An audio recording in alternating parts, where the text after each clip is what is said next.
Battery පද්ධති දෙක අපි බලාපොරොත්තු වෙනවා ගාල්ල සහ මාත්‍රාන උපපොළවන් අසලට සම්බන්ධ කිරීමට.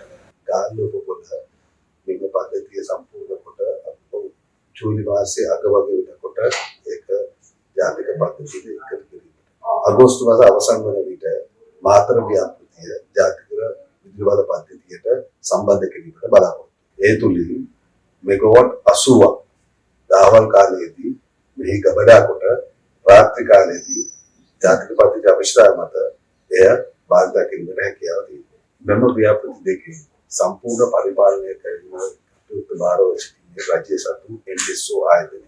මෙවැනි බැටරි පද්ධති හරහා රටේ විදුලි පිරවැය අඩුවීමට ඉතාමත් හොඳ අවස්ථාවක් තියෙනවා. ඒ වගේම ඉදිරියේදී පාරිභෝගිකයන්ට කර්මාන්තකරුවන්ට සාධාරණ මිලකට විදුලිය ලබා දීමට හැකියාවක් තියෙනවා. මෙවැනි ව්‍යාපෘති හරහා බලශක්ති ස්වාධීනත්වය රැක කර ගැනීමට රජයට ඉතාමත් හොඳ අවස්ථාවක් ලැබී තියෙනවා. ඒ නිසා මෙවැනි ව්‍යාපෘති තවදුරටත් මේ රටට හඳුන්වා දෙනමින්